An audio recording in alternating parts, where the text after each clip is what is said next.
we're witnessing sort of the collective trying to escape the fact that we're human beings and human bodies, and that we don't matter, our bodies don't matter. And so then the posturing is, okay, so we don't have to speed it along, we don't have to kill it, we can just say, oh, modernity, you're dying, and actually offer it hospice, be a death doula towards modernity, which if you want can be actually quite a loving and caring position of like, I know you really wanted to rule the world or escape your body, like I hear you, and hey, it's not gonna happen.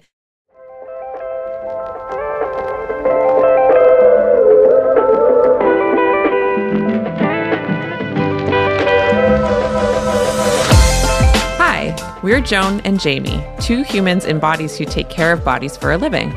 We created this podcast as practical medicine for bodies living through this disembodied time.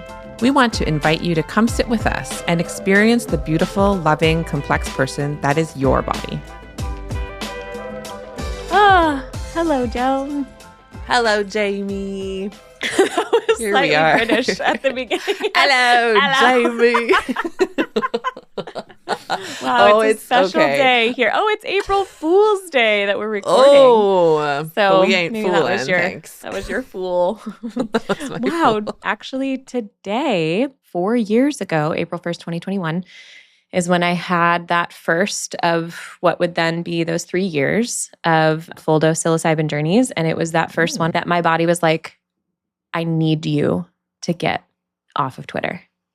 Yeah. And I will have a long conversation with you about why.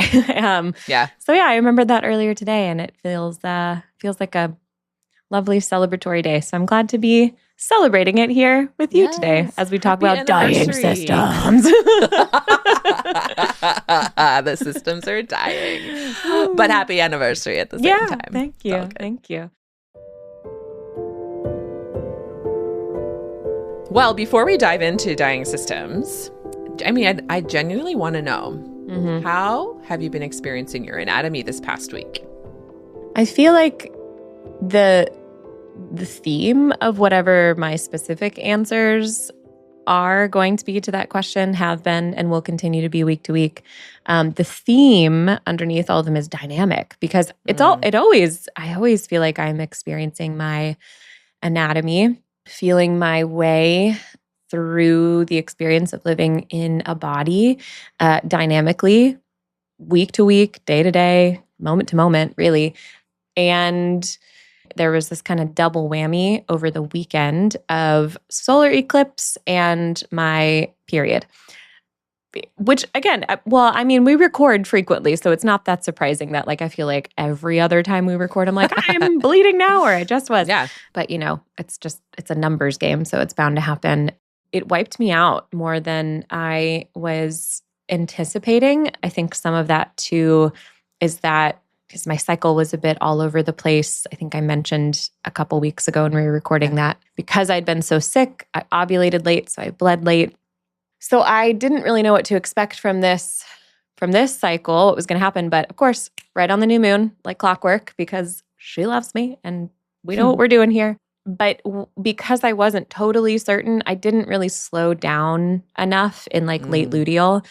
And I kind of knew it as it was happening. I was like, I should move a little slower than this, but this feels really good to keep doing hot yoga, Relatable. So we're still negotiating that within ourselves. So today in my hot yoga class, that was first day of my follicular portion of my cycle, I could feel myself pretty fatigued. And I had this interaction with my body where I was like, okay, I hear you. Just really simple. You told me to slow down before and I didn't. And so this now nothing's wrong here. This is just really basic math. And so then that 75 minutes, I got to just kind of move at my own pace and come back to my energy in a way that felt really authentic and slower. And so that felt great. But then the other additional mental, emotional piece of what has been happening physically, and again, particularly over the weekend, is when kind of all this happened at once. I shared with you in our voice memos about how over the weekend, the news was presented to me so casually. Yeah. And I feel the grief of that, but I don't feel shock about that because that tracks. And that is actually the thing for me that brings up the grief in my body. Yeah. Because again, like this, there were years of my life where like this family member, this person, it would not be fair to say this is a factual statement, but it felt really true in my body for a long time, especially as a teenager. I couldn't understand why it felt like I was the only person that like cared about what was happening to this human being. And I was a teenager. I was like 2 years younger than him and was not resourced. And, I was watching him disappear in front of me, in front of everybody. And even I mentioned in our voice memos a thing that happened with an old youth pastor Kevin, my cousin, moved in with us, like I said, when I was 7 and lived with us for a few years. That was more childhood. But then when, bounced around to different places, ended up at one of my aunts and, we were cousins, we were friends. We saw each other a lot still. We were very used to each other's presence. And he started coming to church with me. And he had gone to that church as a kid, but many years ago. So it's like youth group time, right? And he had all the things that you could expect that someone with his life experience had, and that, didn't sit well with people. And this, lovely people, don't get me wrong, but like just don't quite know what to do with a child who is so obviously traumatized in front of them, a teenage boy, let's be more clear, a teenage boy. Oh yeah. And so he behaved in ways that like didn't work well for people. And my youth pastor at the time kicked him out, told him he can't come back. And there was a day which it doesn't matter how you square it. It just is what happened. And I can kind of understand it if I have to. But the thing I don't understand is what happened next. And I still don't, which is that I don't know how long it was after that point, but Kevin called me. I was actually at church and he called me like on a phone on the church. I don't know how, but I remember standing in like the kitchen of the church talking to him, and this is like a 16-year-old boy, young man, sobbing on the other end of the phone, asking, begging if he can come back to church and asking me if I will ask the youth pastor if he can come back. And I had a really close relationship with this youth pastor. And I don't really know what I was expecting from that interaction, but I went and I asked him and I told him. And, everything I had been taught at that point in the church was like, we want as many people here as possible, right? That was kind of the thing. That was the whole fucking thing. And that was the thing that I swallowed hook, line, and sinker. And I was, at 14, I was like, I'm going to be a missionary for the rest of my life because I believe you, people. I believe you. And I went to this youth pastor and I asked him, and he just looked at me and he said 4 words. He said, Kevin knows the rules. And I don't know. I can't know anything. But I trace where I watched my cousin go next. Back for many years to that moment. Yeah. And I don't know. I don't know if anyone could have done anything.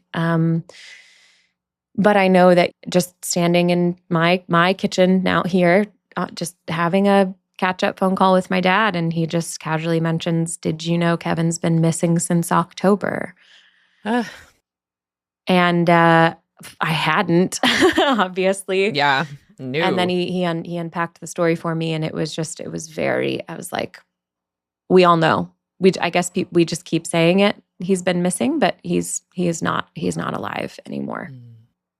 And we'll never have a funeral. I don't know to what degree his children will ever remember. I don't know to what degree anyone is interested in remembering this man, this really complicated man that I hadn't talked to for like 10 years, but was just the sweetest boy. Yeah. He's the sweetest boy. And there's just so much pain in him. I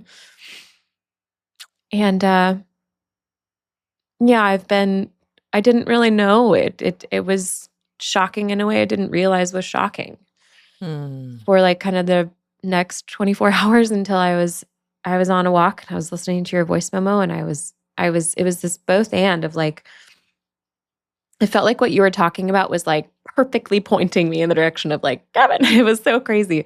Yeah. And I was outside and I was on this walk and it's spring and there was this blooming tree that was like, I had to like catch my breath looking at it.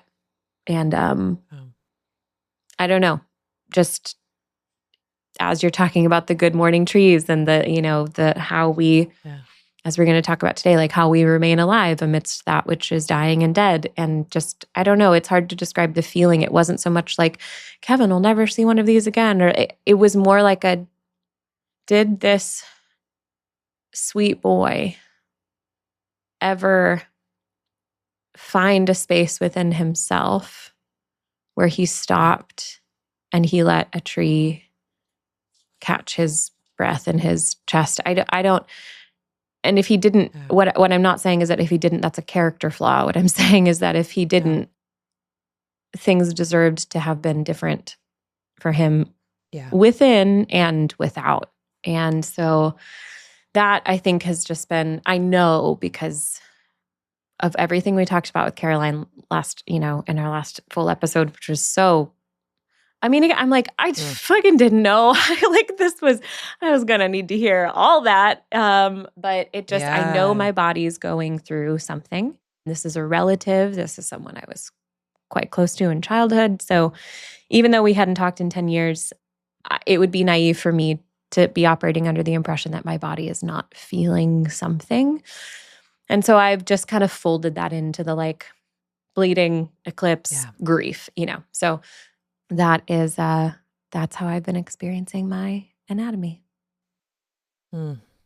Jamie, it's so striking and so beautiful how different pieces wrap around you without you even knowing to support you. And part of it is you looking at it, and then there's also the mystery of how incredible it is that happens, to have like a preparatory conversation before, to have the voice memo, for this conversation to be about death and for this discovery to happen in the middle of it. Yeah. And the way you said like folding it in, that really resonates with me, of each piece, whether with grief or some, even if it's a happy thing or whatever, like how it all does end up folding in and weaving in and leaving space for as much of it as you can. And that the body really has space for that if we let them acknowledge it. And that space is meant to be expanding throughout our life, because people are going to keep dying.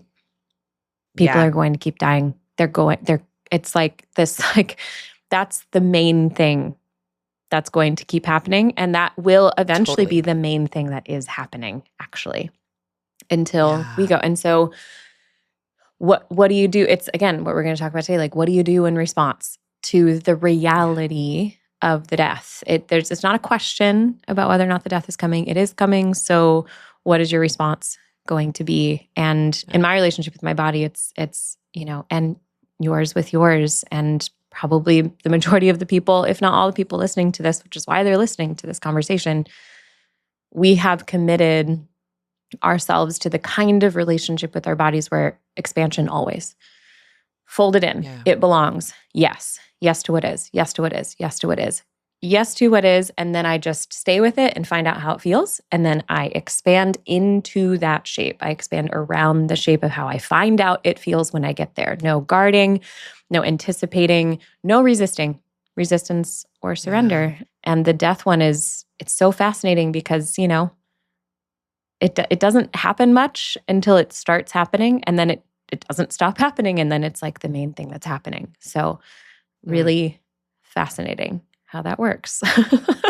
So fascinating how that works. Yeah. personally and societally, which is we're going to talk about today. Exactly, yes. Well, before then, as my cat tries to get into my lap, Joan, I would love to hear how you've been experiencing your anatomy lately.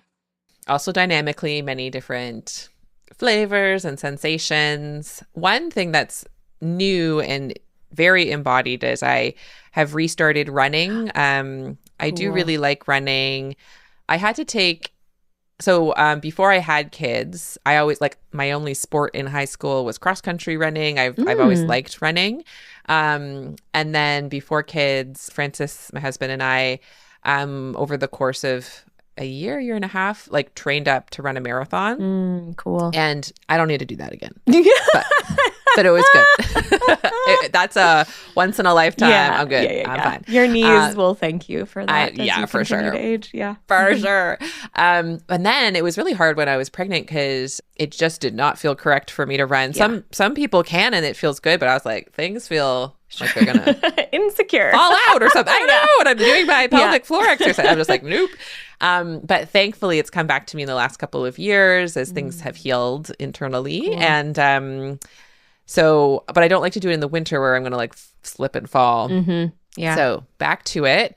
And I've been noticing as I'm sort of starting, because it is still like sometimes snowing here and then sometimes very warm. Yep.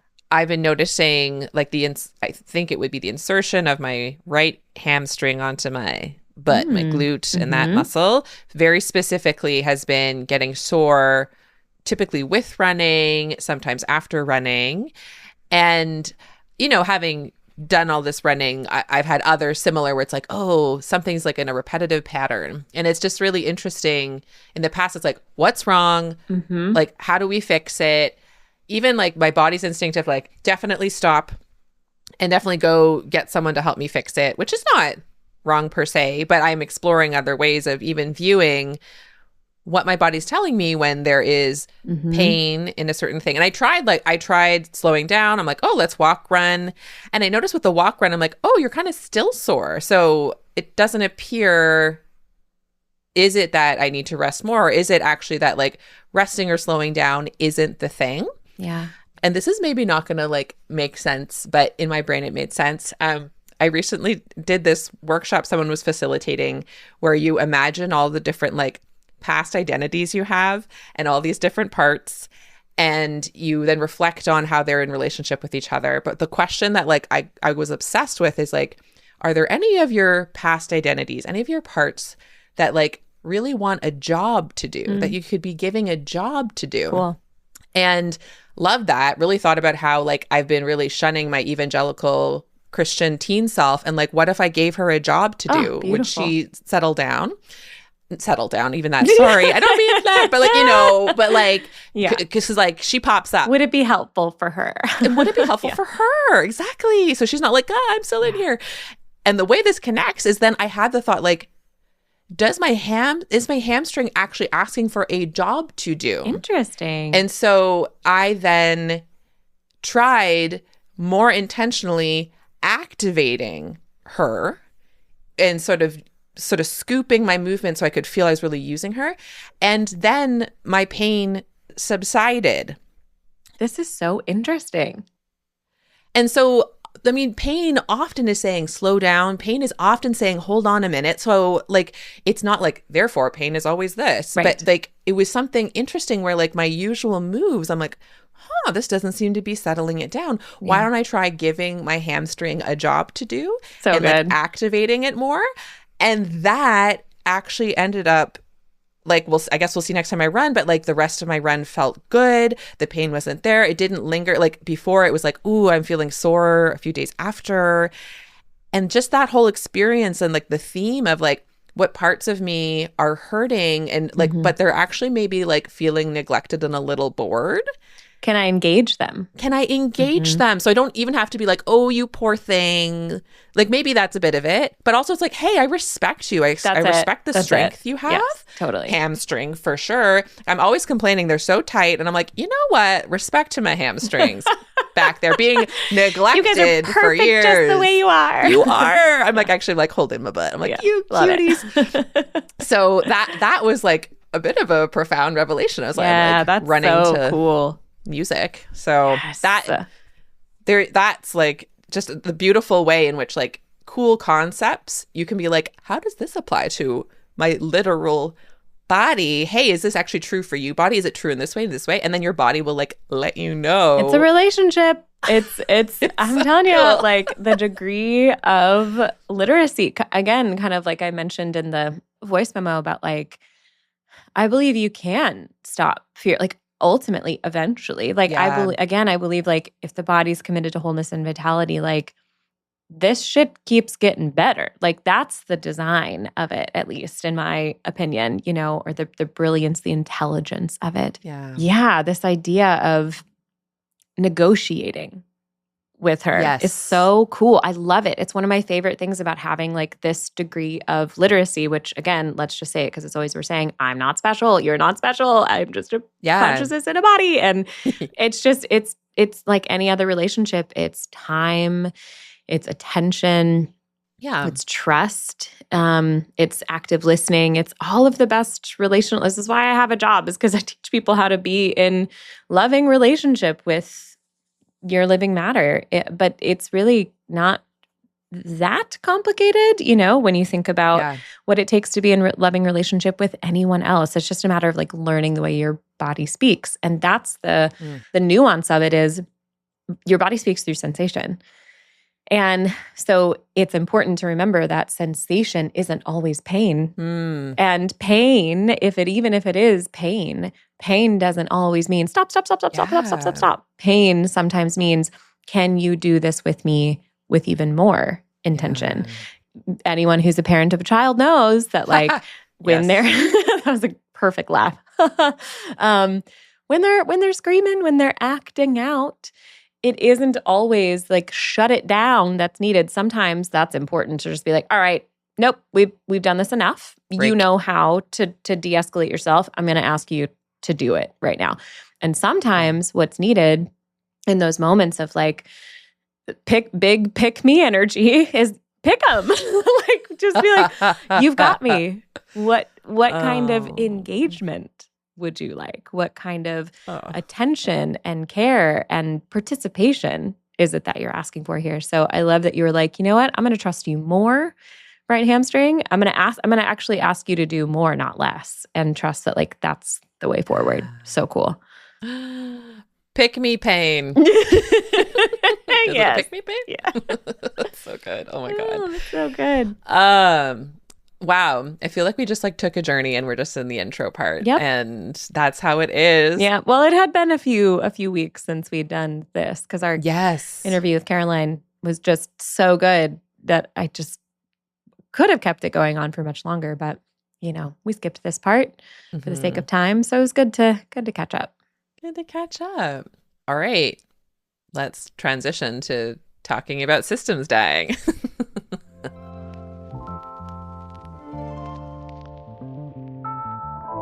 Okay. Well, I'm very excited to have this conversation with you, Joan. Earlier, again, before we hit record, we kept being like, we just need to record because our pre-conversation was so good, if I do say so myself. Just like all these different ideas and directions to go and having this conversation about this topic because we find it so compelling. And I first learned about this idea essentially from you more than a year ago. And then when we were ideating this season, you brought it up again, immediate yes. So I'd love for you to introduce this particular concept that is kind of our jumping off point today in talking about death. So we were having this whole season talking about death and like our relationship to our bodies who are dying and other bodies dying. And one of the most useful sort of piece of writing, piece of thought leadership, is this book that actually like a friend recommended to me. And the book is called Hospicing Modernity.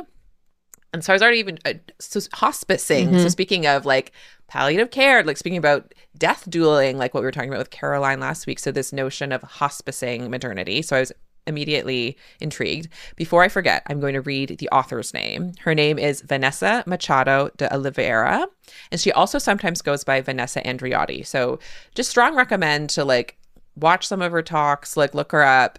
I had the privilege of interviewing her on my other podcast and really enjoyed that conversation. But the main thing that I thought would be really rich for us to talk about is, first of all, just like sharing this concept more widely. So basically, the initial conceit of this book is, you know, we have all these different ways of thinking about our relationship to systems, whether you're talking about government, you're like societal systems, the healthcare system as an example of a system, right?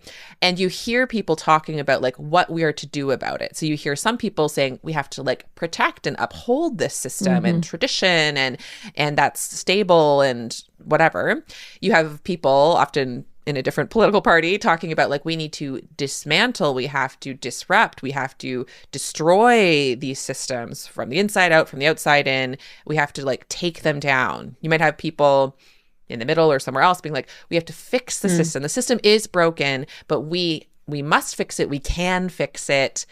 And then, so it seems abstract, but when you think about it, like literally you would choose to do different things towards a system, towards a school or whatever, it's and the choosing to do different things towards a system is the way you're living your life, because we are living our lives in the context of participating within whole bunches of systems. Yes. So yes, even these like kind of 3 points along the spectrum you already just described are like, you can kind of ideate, for lack of a better way to put it, the type of person of each, and like maybe the choices they make about, you know, school, religion, you know, what grocery store do they shop at? Like, what are they, those all the way down to those just like daily life choices. Because that daily life choices is how we participate in systems in one way or another. Yes. Your daily life choices, whether you think it consciously or not, are perpetuating some systems and disrupting other systems. Yes, that's right. Yeah. And so all of those, both in the book and I resonated with it, it's like, those don't all feel true to Vanessa and the people who helped her sort of create this idea. So instead, the notion is, what if the system, specifically of modernity, it's not that we have to take it down, it's not that we can fix it, it's dying. Yep. And so to briefly and not completely define modernity being all the systems that think that humans are superior over the planet, over the body. Yeah, over like nature, including our own bodies, for sure. Like modernity, when you think about it in relationship to bodies, is a lot of what we talked about the first season. Yes. So like the modernity concept of the body is that it's an object for us to manipulate, to improve upon. Yeah, produce better, right? Yep. And the problem with all of the like, and so you could say colonialism, toxic forms of capitalism, like all the way down. If we are if modernity is about excess, it's about not being in harmony with the land. It's about sort of power over in various ways. Yeah. And so the notion that we don't have to dismantle it, we can't fix it, we can try and uphold it if we want, but that it's dying. Doesn't matter. It's dying. Death is inevitable. The end. Yep. Because there's simply not enough fuel to continue to sustain it. We're outstripping it. That's right. That's right. Similar, if we bring this to back to the bodies, like we were again talking about before we started recording, like making choices out of alignment with the wisdom of your body cannot sustain itself. That will not work. It won't work. It doesn't matter how much you wish it would or how committed you are to dissociating from the feelings, the complicated feelings about the fact that it's not working. It's not going to work. There is an inevitable end point to those efforts. Exactly. That it's like a perfect mini version of what is. You can witness what's happening in the world, and one way to interpret it, if you find this idea helpful, is like we're witnessing sort of the collective trying to escape the fact that we're human beings and human bodies, and that we don't matter, our bodies don't matter, including our bodies, each other's bodies don't matter, and certainly also our own bodies don't matter. And so then the posturing is, okay, so we don't have to speed it along, we don't have to kill it. We can just say, oh, modernity, you're dying, and actually offer it hospice, be a death doula towards modernity, which if you want can be actually quite a loving and caring position of like, I know you really wanted to rule the world or escape your body. Like, I hear you. And hey, it's not gonna happen. It's not working for you now. And it's not going to work ultimately. And like, there's like really beautiful principles within, like, I mean, like, honestly, I now want to go and like listen to Caroline's episode and like, and we thought of it on the individual level when we were talking, but like everything she said, like imagine that on a system level. Yes, totally. That's what this concept really opens up. And then the other beautiful bit, because it can still feel quite nihilistic to be like, well, everything's dying. Everything's not dying. Modernity is dying. And so we can offer it palliative care as well as antenatal care to whatever system is going to emerge from its ashes, you could say, and that can be what you're participating in. I felt like when I first like heard that concept, my body immediately relaxed. So just to say, speaking of like truths being relaxing, where I'm like, because to me it meant like, well, first of all, I don't have to like effort and enact violence of a kind, which wasn't feeling correct to me. I think there's a place for violence, honestly. Like, I think there's a place for such postures that we have, but it didn't feel like the burn it all to the ground and dance on the flames of it didn't feel that generative. And it just didn't feel right to me, honestly. Like, not even judging it, but I'm just like, that didn't resonate. This resonates. And I think that's for me is why it resonated so much when you mentioned this to me, because I used to be the burn it to the ground. I did have that disposition, like that way of seeing things allowed me to maintain the nervous system state that I was unconsciously committed to maintaining.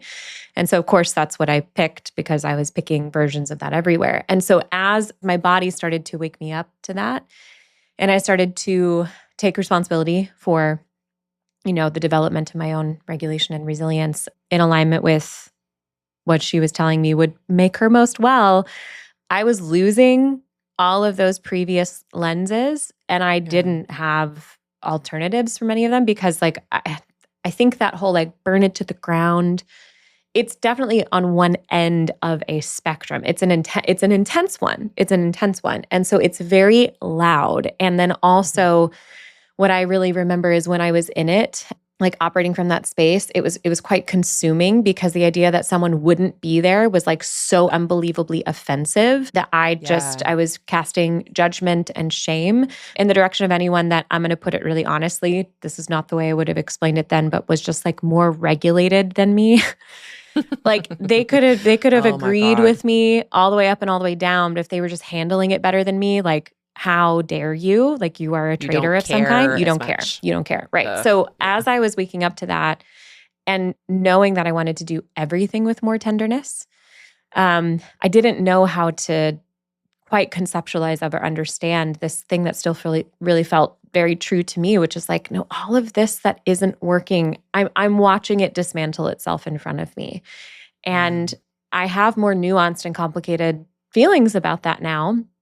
That I also would say when I had that more kind of burn it to the ground, like, I'm just going to be honest, it's not very realistic. It's just not a realistic posture to like only want to talk about that, because then there is no imaginative dreaming about what comes next because you're stuck in that state. All you can fixate on and focus on is the destruction. All you can say is what it shouldn't be. Yes. And that's all I could do is say, well, it shouldn't be like this. Okay, well, what should be grown in its place, what should be cultivated in its place. And I probably would have judged that conversation or said it was pointless or futile because it doesn't matter. Stop dreaming about it and like get to work setting shit on fire. So when you introduce this to me, similar to the way you put it when you first came across it, just the term is so compelling. Yeah. And the more that I have sat with it, thought about it, learned about it, and really just applied it as my lens, really, the more compassionate it has made me, the more creative it has allowed me to become. And I think maybe the most important part is I have become more human in recognizing what we're actually talking about when we're talking about systems. We are talking about collections of people. Yes. That's what we're talking about. Like, we're not talking about, again, this goes back to like rehumanizing the body, reanimate the body, personify the body. Like, systems is a great word for something that we often conceptualize of as like operating like a machine. But why does it operate like a machine? There are many cogs, and those cogs are humans and bodies. Like, that's what a system is. And each and every one of those humans in those bodies are going to, again, like occupy, not even solidly occupy, but move along that spectrum of their relationship to the systems they're participating in. It's everything from, there are systems I, previously was very committed to participating in a certain way. It's not just that I participate differently. I don't participate at all. That's a motion on the spectrum. But that's all happening inside of the context of the existence of the system. And just this idea of like, guess what? All that's going away. Like, all of the way in which we have organized each other in our own ideas of each other, they're leaving. So what do you want to do about it? It's so compelling. It's so fascinating. It's so compelling. And a piece of it is, so say we introduce this idea to many people, I do think it's like kind of chicken and egg, but like a piece of what perhaps is making all those other ideas more potent is that we collectively are not at a place where we embrace, are comfortable with death, and so it's sort of whichever end of the conversation you want to start with. If you want to start with hospicing modernity and apply palliative care and like maybe not think about the fact that you as an individual are dying, right? But like each time I sort of dip deeper into each of those wells, they help inform the other. Yes. So like that's good. why I want to re-listen to Caroline's conversation and be like, so if I apply it to how like right now I'm feeling a little caught up in this like, how dare the system XYZ thing? And like I like really like earlier today I was like venting with colleagues about, and I'm like, right. And if I knew that this system was dying, how would that have changed my posture in that conversation? Because it felt dysregulating. Yep. They were in distress, the colleagues, and I felt like I must join them. And I was like, how dare they? And these mistakes, and it's all falling apart. And it just felt like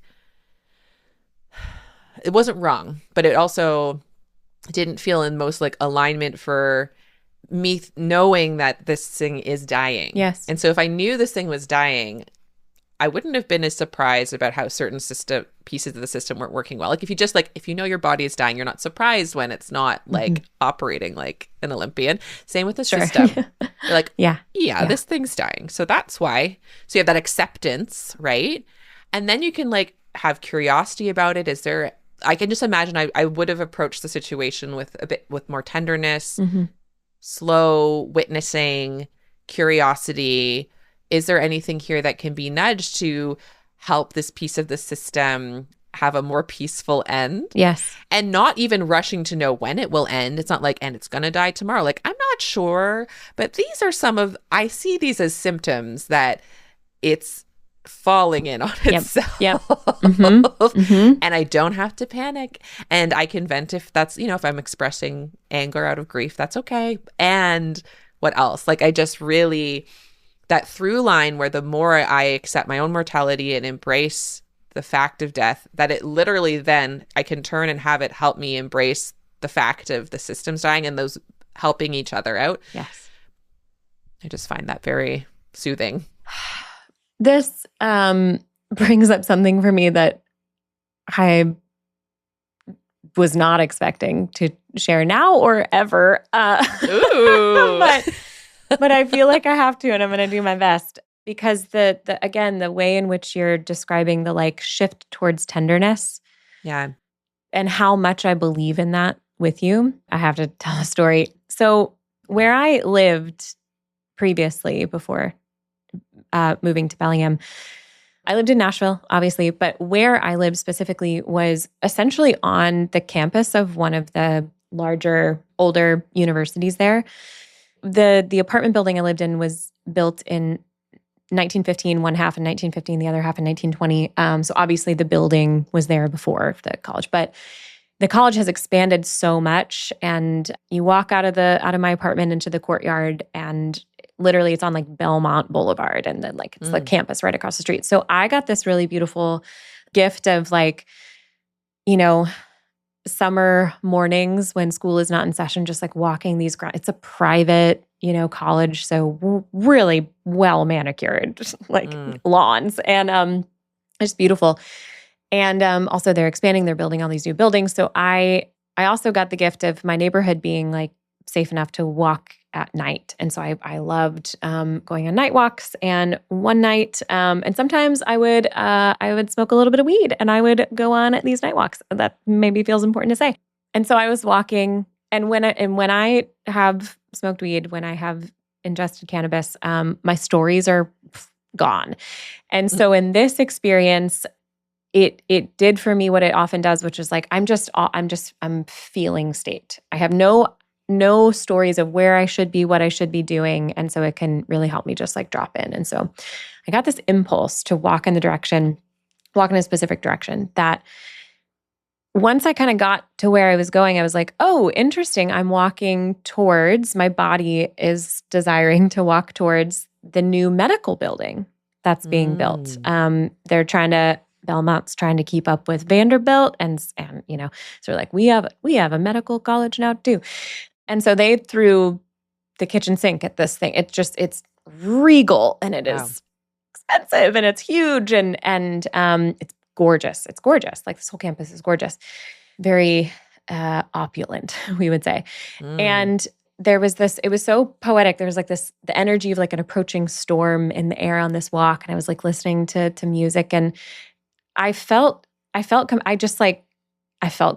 to just stop where I was and stand and just stare at this building.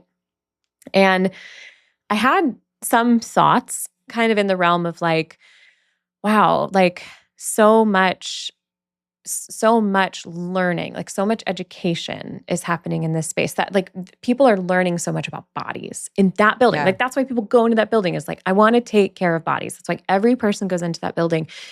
And unfortunately, speaking of hospicing modernity, a lot of what is being learned in that building is wrong. It is outdated. Yeah. It is mechanical when it should be personable.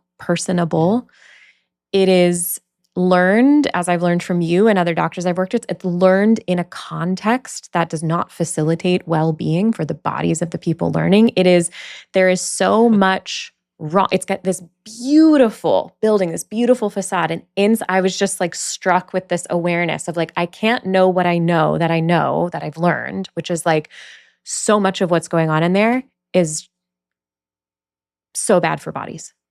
Bad for bodies. It's so, but we're still doing it. We keep doing it just because it's what we've been doing. And it was just this rising feeling of kind of my older way of being, of just like, like we're putting all this money and we're hurting bodies, and like all bodies are hurting. Like the doctors are hurting, the patients are hurting, like because we're so committed to this thing, this institute, the idea of this institution. And we don't want to admit that maybe like, we don't want to admit or feel that maybe we've learned some things and we can update our programming of it, like that, just this.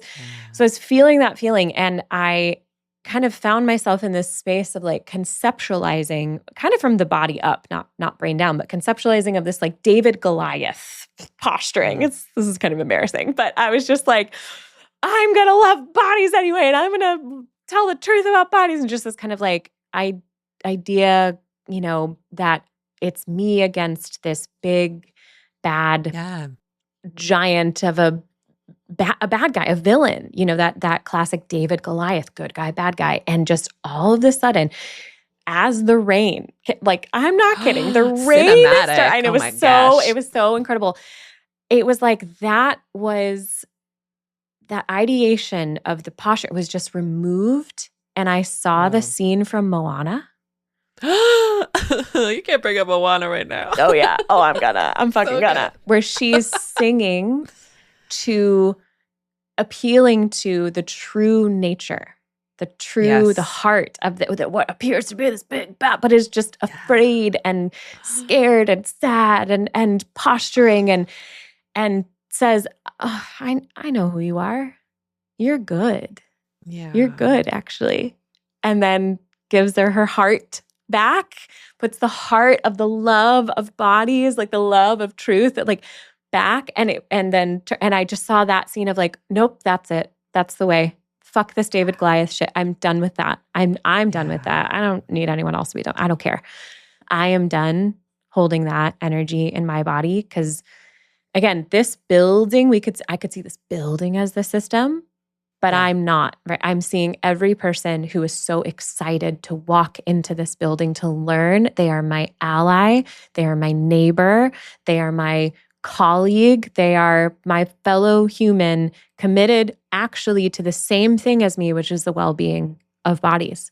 And that's the posture I'm going to choose to have in the direction of this system. Sure. But again, the systems are collections of people. And it was just, and then what was so beautiful is that then the rain really started coming down. And then I had to run under and seek shelter under this building. And I was like, come on. Come on. That's too good. This is too good. I was like so grateful for the building, so grateful for the structure because I needed it. Right. Yes. Which is like, if I ever like, get into a horrific car accident, God forbid, and like I need it. Thank you. Thank you. Thank you. Thank you. Thank you. Like this whole, it was so gorgeous. I think I've told this to one person before because I'm like, how do I explain this story? I'm so glad. You did it perfect. Oh my God. Oh, it's so like, I mean, every time I see that scene in Moana, I weep. And I think of how it's like me offering it to myself. But I often think now of like this work, this podcast work, the other work I do, like the best version of it is that I know who you are and I'm going to show you who you are. And then and that it then turns so green and so lush and that's who we are. That's it. And that is actually what we all want. And to go back to the idea of hospicing modernity, of these systems dying, we actually do want them to die. We actually, because it's not working for anybody. No. And allowing the current systems, well, again, we're not allowing, we're just surrendering to what is. That's the only posture that you can let go or be dragged, Yeah. But recognizing within ourselves, settling within ourselves that what has been is currently in the process of no longer being. We actually, each one of us as individual people, get to decide. And in fact, that's all that we can do is as individual people. Because remember, systems are collections of individual people. That's all they are. All we can do is decide what we're going to care about as that's happening. And again, to speak to this shift from, my internal shift from burning to the ground to like this kind of tender, like, let me help you go. And then from that same internal emotional state, tenderly imagine what could come forth next. Like deciding what to care about really comes down to deciding whether or not to conceptualize of the death of modernity as some sort of permanent annihilation or a process of composting.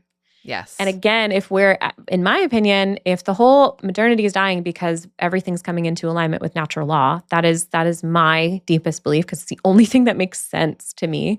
And I just happen to think it's profoundly kind to think of it that way. But if that process is coming into alignment with natural law, even my conception of death must come into alignment with natural law. There is no permanent annihilation. Yes! Everything is compost. Everything is a process of composting. And so then that makes it exciting too. Now it is sad and hard and scary and all of those feelings. But again, the reason why we exist in bodies is to feel everything and expand into those feelings. Like that's the whole point. And so in deciding it's compost, in deciding I'm going to take the posture of a death doula here and be tender and present to all of this, that's where you get to feel, that's how you get to feel the feelings of like excitement and creativity and like connection. Because again, if systems are collections of individual people, I'm deciding how I'm going to feel and respond to what is this death of modernity.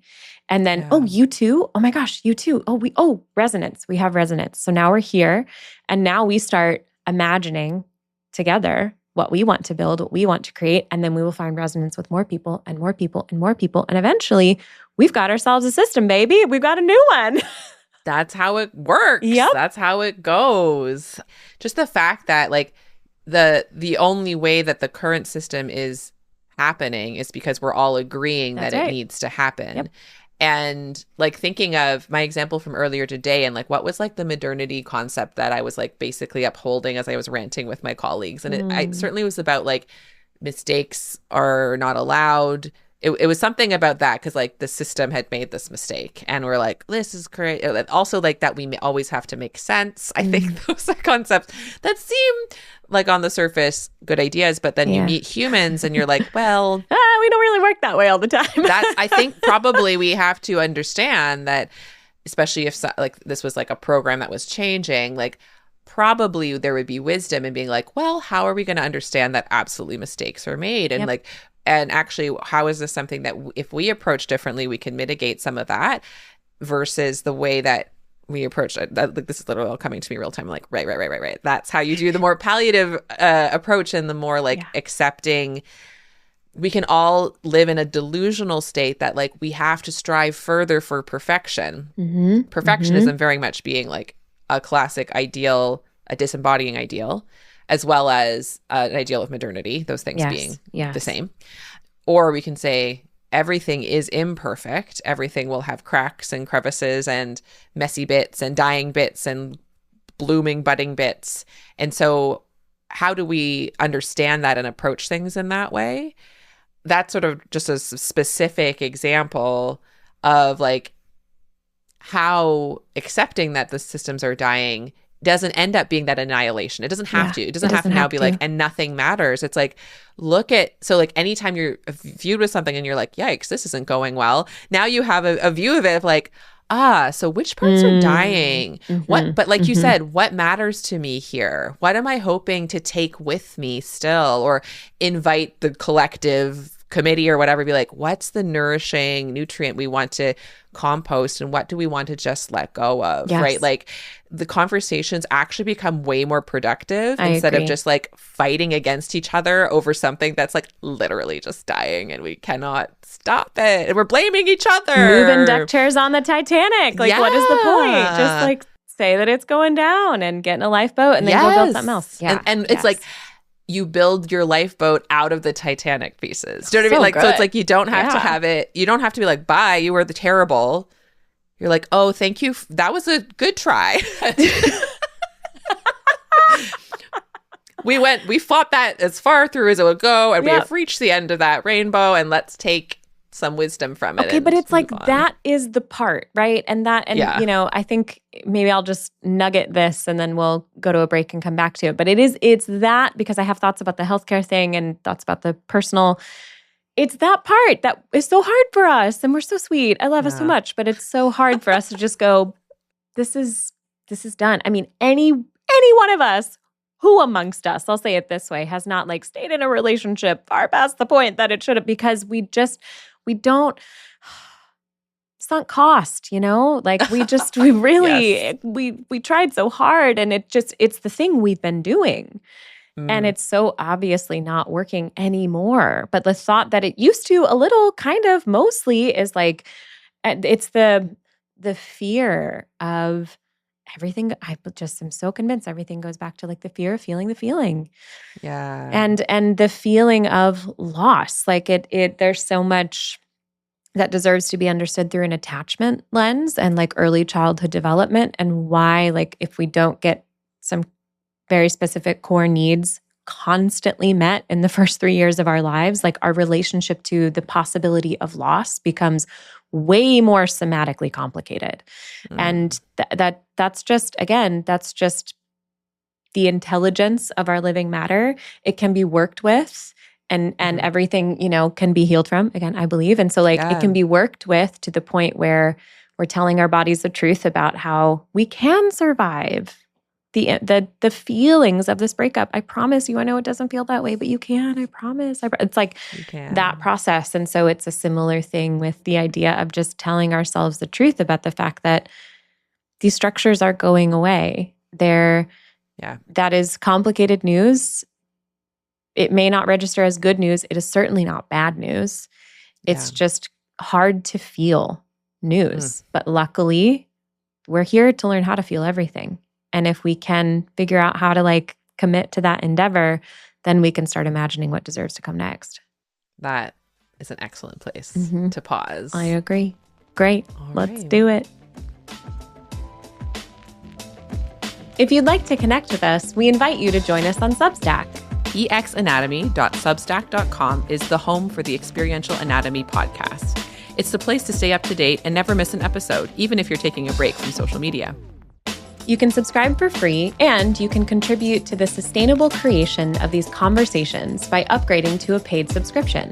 Paid subscribers get access to special content like audience Q&As, bonus episodes, and other supportive materials that we've created along the way. We love it there, and we hope you will too. Well, welcome back, Jamie. Thank you, Joan. It feels good to be back. Let's go. Let's keep going. Let's go. Let's go. So, I mean, because I think there's so many layers at which we could talk about this. Yeah. One layer that we thought about, and maybe like, tell me if this is how you were thinking about this layer, but like start talking sort of interpersonally. So like, say anyone listening's like, oh yes, the concept of modernity dying resonates with me. But then like you said, like, the modernity systems are made up of all these humans who may actually be in these other postures of like, we have to kill it, we have to burn it, we have to protect it, we have to be loyal to it. And so what does that actually look like to be in relationship with the human person who, like, that human person is dying technically, because we all are, but also has like dying ideas inside of them and inside of their nervous system. And so that could come out in some number of ways. Yep. And I found, like I was sort of saying before, certainly a default I have is to just mirror their energy and get swept back up into that other posture. And so how human of me, that makes sense. That's one layer that I think would be interesting to explore. Like, how do you sort of have hospicing modernity conversations? Maybe not overtly necessarily, but like under the surface, how does that then play out in how you speak to people who are upholding in some way or trying to dismantle in some way the system that actually is just dying on its own? Yeah. Well, again, when we were talking about this earlier and kind of mapping out the way that this conversation was going to go, one of the things that I found myself saying was, since we're talking about like modernity is dying, and so these structures, the way that they currently exist, they're dying. What we're really talking about there, like the way that we have organized ourselves in our conceptualization of ourselves as people living in bodies of this like, maybe the best way we could describe these systems and these structures is that they are upheld from this need to categorize and evaluate and judge the rightness, wrongness, correctness, incorrectness of the individual people within them, like participating in the structures. And one of the things that I found myself saying was just like, that is the larger system, like that is the system that is dying. The system, the organizational method, there's a right way to live and there is a wrong way to live, and everybody must agree about it. I'm describing codependence is the thing, is what I'm doing. Like it's large scale oh my God. Codependence. Yes. And again, like we talked about last season where there was something you were describing about, within the current modern healthcare system where I was like, whoa, that's really codependent. Like it just kind of smacked me in the face all of a sudden. Yeah. I think the best way to understand modernity is, or to describe the energetic sort of feeling state of existing inside of and participating in like modern structures of modernity, is there is a preeminent codependent energy. And that codependent energy manifests in various different ways. But I think for most people, it's manifesting through this belief that we need to be, I want to say be in control, but we can't, right? So there's this, we have this need to cling to the illusion of us being in control. And so when anyone is living in a way in front of us, among us, around us, that is not our personal preference, the belief that we cannot sustain the feeling of being out of control, the belief that we cannot sustain or withstand the surrender to what is, puts us in this position where we have to say, you're wrong, stop it, stop being you in front of me and be more like my idea of you. Here's what's complicated. Codependence can be pretty successfully sorted through in a one-on-one relationship, even in like a small unit, like a family unit. Once you start expanding out, that gets really complicated. Once we're talking about what does it look like hospicing modernity looks like allowing codependent structures and systems to die because they are dying and they will. But what the fuck else is there apart from this left, right, correct, incorrect, right, wrong? And that's kind of what I'm trying to say here is that expression of consciousness is what is dying. And all these systems, the manifested material expression of that consciousness is how healthcare is currently working, how education systems are, how that is all what is born out of. Because again, who dreamed this shit up? We did. What state were we functioning in? We were functioning from. Where do our stories come from? Our stories come from the unconscious somatic states we are unconsciously desperate to continue upholding within ourselves because we cannot imagine that we have the capacity to withstand alternative states. Yes. It's turtles all the way down. It's just people doing that over and over and over and over and over. Yes. And that's not going to get worked out until we work it out. That way of functioning is not going to change until we work this out in relationship with ourselves and our bodies. And we say, I'm going to take responsibility for the way I feel. I'm going to choose better feeling thoughts about the experiences I have because that is what is going to make me most well. And you know what else? I'm going to stop believing I get to make that choice for you. And I'm going to stop taking personal offense when you live your life differently in front of me. I don't need to care about the rightness or the wrongness of you. I can just see you, say yes, because that's my work, is see what is, say yes to it, period. And so the more individual people, this is what is happening right now, this profound moment in, I'm so serious, the evolution of consciousness. It is so profound and it's very cool and also quite messy because it's, again, everything is this kind of holding things in tension, this both and of all I can do is commit to that process, commit to not getting in my own way about allowing that to emerge within me. And part of that commitment means not taking personally other people's place in their journey that they happen to be showing me right now. That is such a deep thing within us that when we're talking about hospicing modernity, letting die what is currently dying and beginning to imagine what is next, it's not going to be structured. It cannot be structured. This is why it's dying. This is actually why it's dying. Yes. So we can't imagine the new thing from that same consciousness.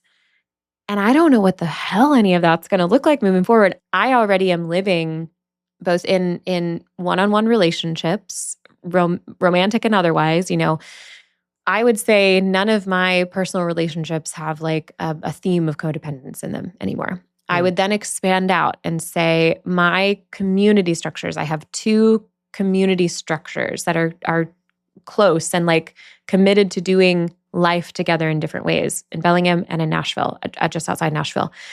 There's no codependence going on. There's so much sovereignty and truth-telling and self-responsibility and also deep care for one another. Yeah. And that's about, 10 to 30 Yeah. people, really, true.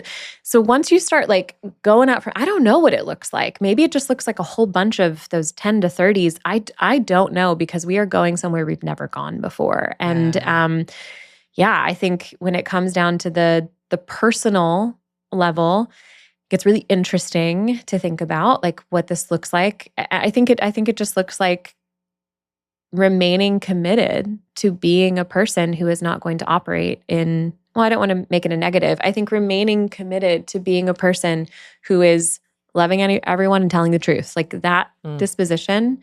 The last thing that I want to make sure we hit on in having this conversation, bringing this concept like down to the ground, is maybe the elephant in the room, like healthcare. Like, yes, what again? It's easy for me, easy for anyone to have that moment where I'm standing in front of that building and going like, what's going on in there is wrong. And it's harder to go, okay, well, what do we fill these schools with instead? And not just what, but how. Because the what kind of matters less. Yep. If we're just teaching different information from the same posture of certainty, of overpowering the body, it doesn't matter if it's acupuncture, German new medicine, it doesn't matter what it is. If we are not teaching, learning in the context of, hi, this being is alive and they talk and they know things. And some of those things are like universal throughout, just how bodies work. Many of those things are specific to you, and I can help you learn how to hear. But a lot of things, I can't tell you what's being said, but you can learn. Like, that's really exciting. But wow, the change over there is a lot. But again, that's removing the codependence from the structure of healthcare. So it's removing the codependence from all of these systems. Oh my God. I'm really connecting, like, with the concept of codependence is so helpful, because I see like my own codependence recovery journey with healthcare, even in, I keep bringing up the fact that I was ranting with my colleagues today, but it's like, I'm like seeing it in that light as well, where it's sort of this like, how dare you system not give me what I need. And that's so disempowering to be like, versus a sovereign position of like, okay, so you said you were going to offer this, and this is how it actually went down. How am I well no matter what? Yes. And what am I now to do, like, with this new information? And like you say, like, there you are over there, whether it's there you are over there colleague who's committed to ranting, or there you are over there system that's committed to pretending it's not going to make mistakes and then actually like covering them up in like embarrassing ways, and all, all the sweet unhelpful things. Sweet unhelpful things. You're like, okay, you're pretending. Okay. And can I recognize the distance that exists between me and this person and this system? We are not intertwined. Like, my survival is not dependent on theirs in a way that's like a codependent way, right? Yep. And so I can then honor my own sovereignty and recognize the modernity ideas that are dying, perhaps illustrated in whatever's happened before me, but still have that real like, and love everyone involved so fiercely. Yeah, that's the harder part. That's harder. That's way harder. It is. Because your heart has to stay open the whole time. And so I love myself for not having that at all in the moment earlier this afternoon, but also I've also discovered how fun it is to discover what I can love, even about people, ideas, systems that I initially struggle to love. And some are, maybe they're not all super fun all the time, but especially like healthcare, I do have deep affection and love for just the ideas of healthcare, even the ones that I'm like, guys, talk, like, I was gonna say beating a dead horse, but like very much like, speaking of dead, we're like, you keep trying to make up a new guideline. Guys, is this how we want to spend our energy when we know that like the system is actually dying? Like, let's like think about how we're spending our energy. But there's so much beauty in that. So like from that perspective, and just I want to share like the image that came to me of like, what could be next? And like you say, I think often what happens is the brand new vision. Like, I've been in the room where they're like, here's the brand new vision. And it's still uniformity. I'm already laughing. Let's I'm like, start there. Oh no, guys. boy. Everyone will have the same kind of team and it will be the hub and the spoke. And we're not going to actually acknowledge like the resource deficit that will not even make this possible.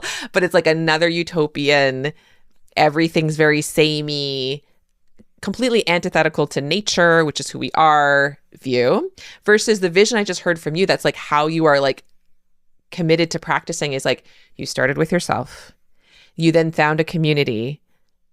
And like, I think that's like, I'm going to take that on as just, that's as much of the project as I'm interested in either to keep, start with myself, find the resonant people and not reject everyone else, but, you know, find what resonates even with the people around me, but like be committed to being non-codependent with them and honoring each other and seeing each other's humanity.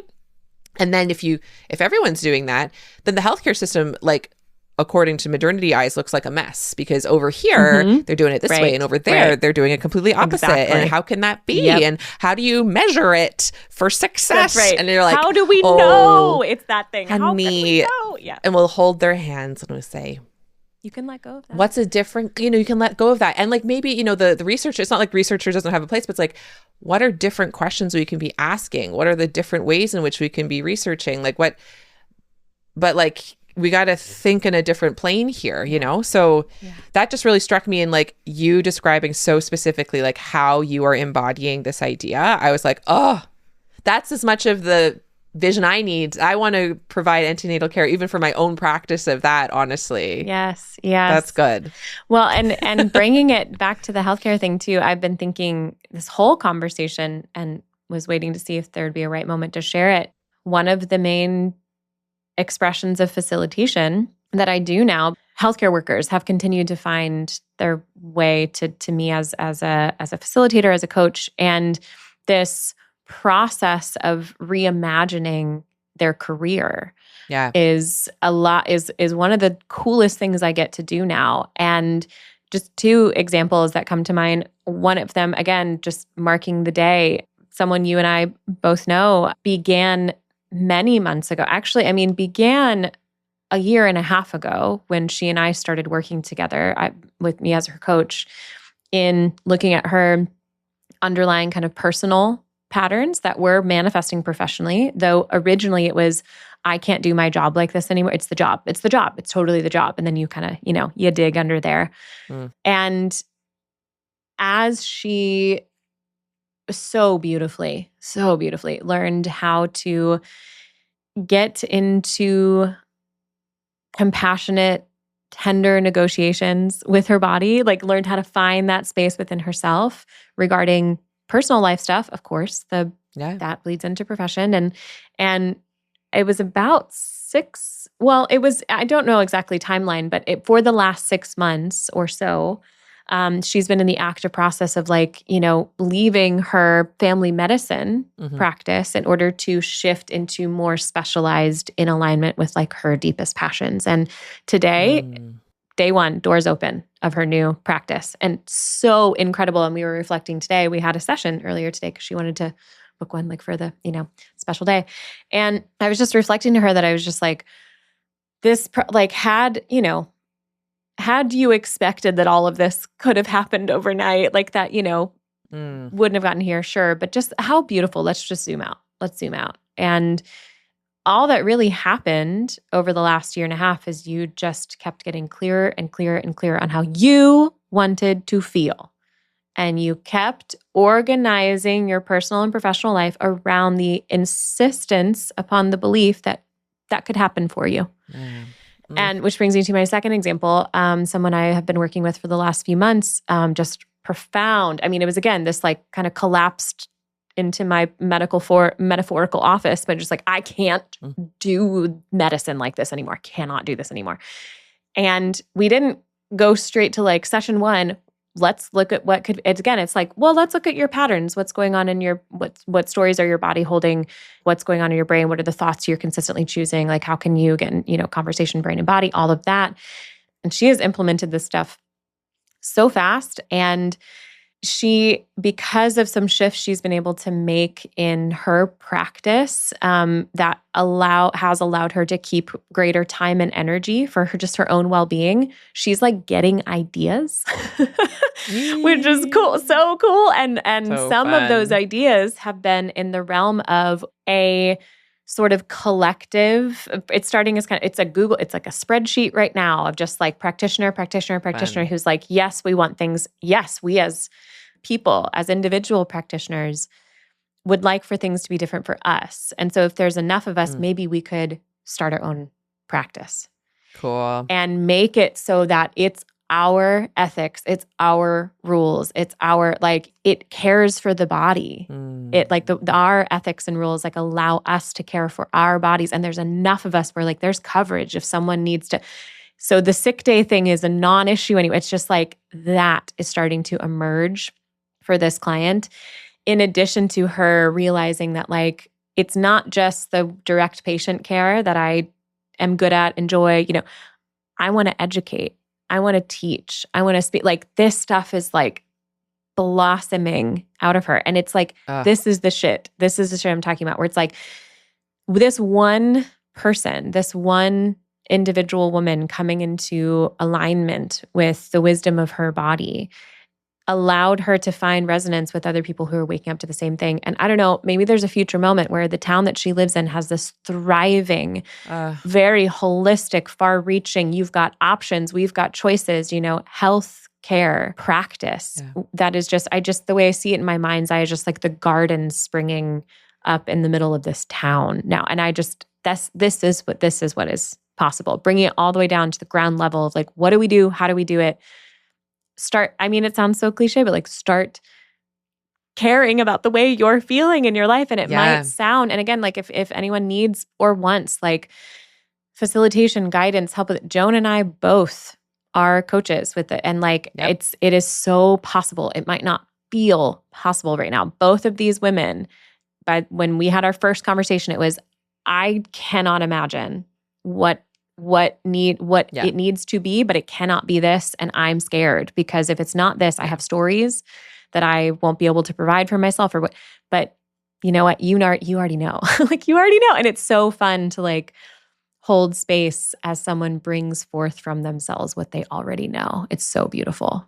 And we don't have to worry about not having the ideas. Like if you follow the path of what your body is asking of you, she, he, they, whoever, they have the vision. They hold the vision. They do.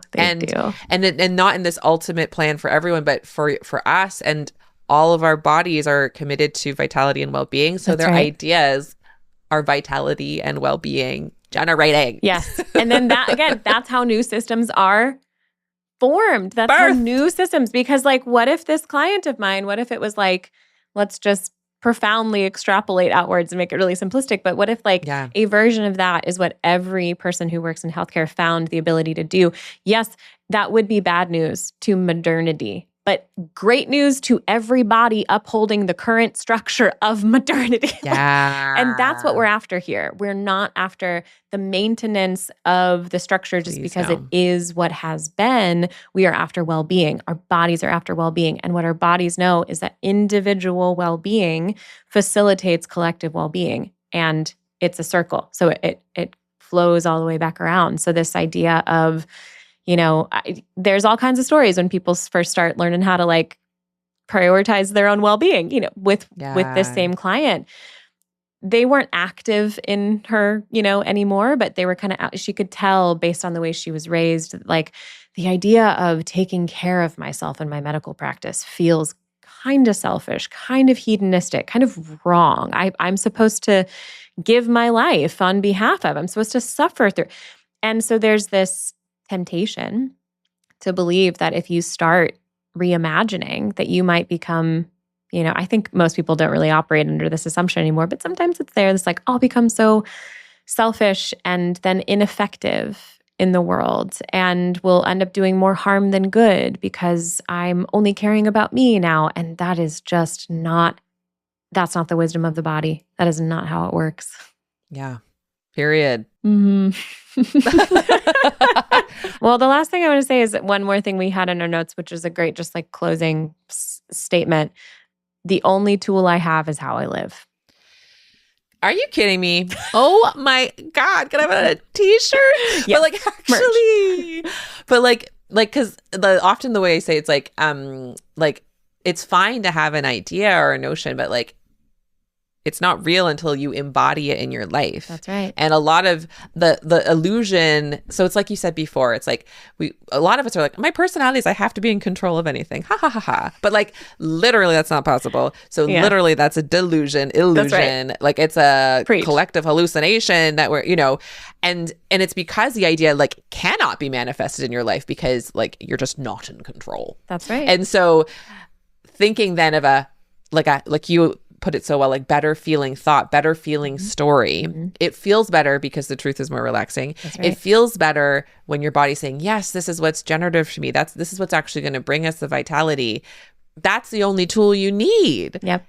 And then if we collectively do that, everyone's got their tools. We got a ton of tools. Then we're good. It's okay. We don't have to wait for the right TED talk or whatever. That's and listen, I love that stuff, but it's like, we don't need a new guru to be like, and here's the right way to live. That is definitely a trapping of modernity. That's dying. That is something that is dying. Oh my God. Instead, it's like, oh, let me take this nutrient from you and this idea from over here and like weave together in my part of the garden. Like you say, the garden metaphor is a fave of mine as well. So yeah, I would repeat it. We're building a web. That's what it is. Yeah. The only tool I have is how I live. Mm-hmm. So good. Well, we know we still got it. This is great. We do one guest episode and I'm like, oh my God, do we still have the juice? The two of it? I wasn't worried. This was so good. We're okay. This is kind of our zone of genius. If we're going to talk about death, we're going to talk about compost and rebirth. And like, this is really, this is the juicy stuff. So yeah, I've loved having this conversation with you. Me too. Mm-hmm. Thank you, Jamie. Yeah.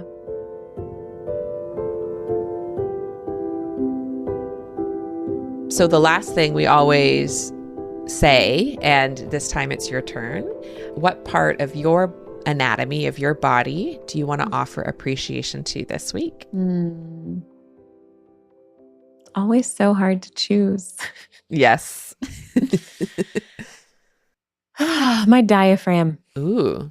I realized in speaking of choosing better feeling thoughts, like getting rid of our stories, I realized in my yoga class earlier, since it's been a few days since I've really moved my body, it's been a few days since I've really like literally physiologically needed to take deep breaths for the purpose of like continuing to do the movement or the activity that I'm doing. I haven't intentionally stressed my body in a few days. And so I was doing that and I was noticing that it felt kind of like I hadn't ridden the bike in a few days and my diaphragm was like, whoa, me now? You want me? Like spotlight, center stage? Okay, cool. And what I realized too was, again, this kind of conversation between the psychological and the physiological, which is why it's so important to become an observer of your thoughts and also so important to have somatic literacy and then just like do that dance all the time. Yeah. And really fun too. That's also very fun because I realized there were some ways in which the tenor of my thoughts had not been the better feeling ones. Mm-hmm. And that is like maybe my primary spiritual practice in my life now is like choose a better feeling thought. And it was like I was having a little bit of trouble. I had been noticing I was having a little bit of trouble accessing that. Mm-hmm. And then it just hit me in this class as I was intentionally engaging my diaphragm and intentionally breathing deeply, which diaphragmatic breathing is the activation for your parasympathetic nervous system. And your being in a parasympathetic state is what allows diaphragmatic. So again, it's the two-way, it circles in on itself. That I was suddenly aware that I was like, oh, this isn't a psychological quote unquote issue. This is a physiological one. I'm actually having a harder time choosing better feeling thoughts because I haven't been breathing through my diaphragm. It's that simple. It's really that simple. So it didn't need to be this like, it wasn't the other way around necessarily. It was like, I'm having a hard time because these thoughts are, it's this really seamless, these adjustments are really seamless now. Yeah. When I notice that I'm like out of alignment and I can tell because I'm in a bit of a stress state or some anxiety is coming back or I'm starting to dissociate or whatever it might be, I've learned now that I don't always need to like therapize it. Yes. I can just change my physiological pattern. And almost always it's, where's my breath? How's my breath? What's going? And it's a benefit. I'm in a yoga teacher training now. So it's just like, everything is the breath. Everything is the breath. So it was cool to notice that and then begin intentionally practicing the correct breathing. Your diaphragm is technically the main muscle for breath, not your lungs. And then observe just how easily it was, just how easy it became for me to choose better feeling thoughts. Yeah. Because my body was in a state of parasympathetic activation. She was in a state of regulation and relaxation that I facilitated for her just by choosing it. So I'm still feeling, I'm like, oh yeah, I'm exercising it again. Like throughout the course of this conversation have noticed, like have caught myself when I haven't been taking deep breaths and now I'm starting to take them again. So I like who I am the most when I'm taking deep breaths. And so I'm going to continue to do that. And I am very grateful to my diaphragm for being so good at her job. Oh my gosh. Shout out to your diaphragm. Mm-hmm. And shout out to mine. I'm like, thank you. That's my favorite part of when we do this. And then like I connect to the thing that you're connecting to. And this one in particular, I'm like, yeah. Here we go. Everyone we're going to take one nice, good, juicy, big, deep breath here at the end of this delightful conversation. Inhale through your nose. Fill up your belly first and your chest second. Hold it. Exhale through your mouth. That's your diaphragm. She knows what she's doing. She knows what she's doing. Oh my God. Thank you, Jamie. Thank you, Joan. This was delightful as always. And I'm looking forward to next time. Bye. This is Experiential Anatomy. Thanks for listening. I'm Joan Chan. And I'm Jamie Lee Finch. Experiential Anatomy is co-hosted and created by us. Amber Wyndham is the editor. Julia Wyndham is the supervising producer. Senior producer is Elizabeth Wyndham. Aaron Beatty leads our community management. Our theme music is Park Pier 3 by G's Guy. If you have any thoughts, questions, or stories to share about this week's episode, email us at exanatomy@gmail.com. Please follow, rate, and review on your favorite podcast platform. And remember to join us over at exanatomy.substack.com. Experiential Anatomy is produced by Windhaven Productions.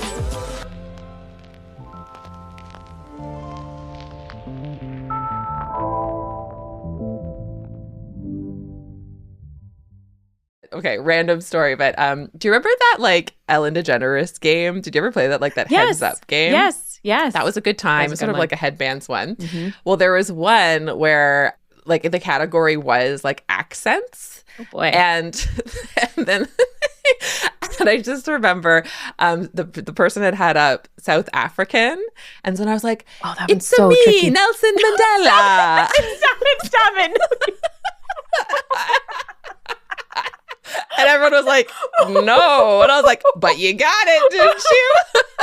And I'll never forget. It was basically Mario, but Nelson Mandela's a South African person I know. So it's not good. Oh, God. I know what the outro is going to be of this episode. Okay, but it has to be in context. Even in context, nope, it's like... it doesn't. No, it does not. No offense.